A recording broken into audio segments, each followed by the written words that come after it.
Journalism এটাকে আমরা মূলত তিনটে পার্টে ভাগ করতে পারি। What is folk media? Gutenberg মহাশয়া প্রেসের আবিষ্কার করলো। ট্র্যাডিশনাল মিডিয়ার মধ্যে প্রথমে কি আসছে? প্রিন্টের পরে আসে রেডিও। নিউ মিডিয়ার যুগে আমরা একটা পরিবর্তন পাই, নতুন কমিউনিকেশনসে এরা অ্যাড হলো। এরাটাকে আমরা কি বলবো? জার্নালিজম এটাকে আমরা মূলত তিনটে পার্টে ভাগ করতে পারি। সাংবাদিকতার যদি আমরা ইতিহাস ঘাঁটি বা সাংবাদিকতার যদি টোটাল এটাকে আমরা দেখি, আমরা তিনটে পার্ট মূলত দেখব। তো what is the first part? প্রথম পার্টটা হচ্ছিল ফোক মিডিয়া।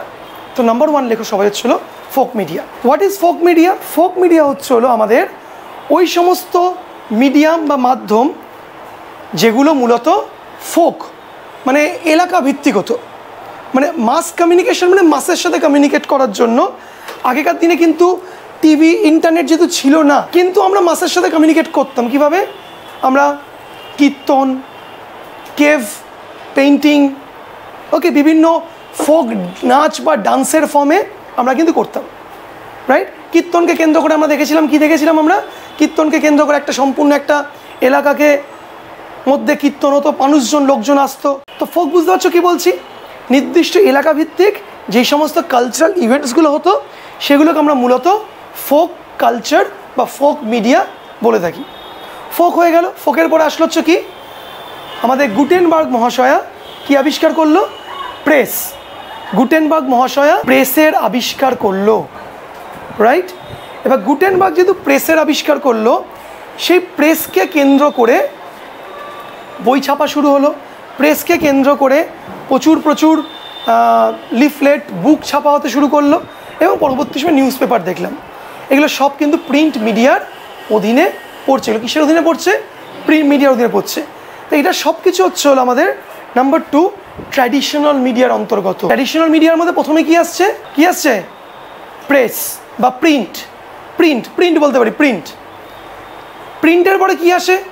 ট্র্যাডিশনাল মিডিয়ার মধ্যেই কি আসে?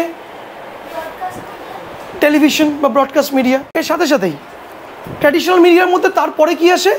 সরি, তোমরা একটু ভুল বললে, রেডিও আসে। প্রিন্টের পরে আসে রেডিও, ব্রডকাস্ট মিডিয়ারই পার্ট রেডিও আসে, তারপরে টেলিভিশন আসে। ওকে, তাহলে আমরা কি লিখবো? প্রিন্ট কমা রেডিও কমা টিভি, ট্র্যাডিশনাল মিডিয়ার এটা মধ্যে বা আন্ডারে পড়ছে। ভারতবর্ষে এবং পৃথিবীতে তারপরে একটা বড় ইভলিউশন বা যুগ আসে। সে যুগ বা ইভলিউশনটা কি?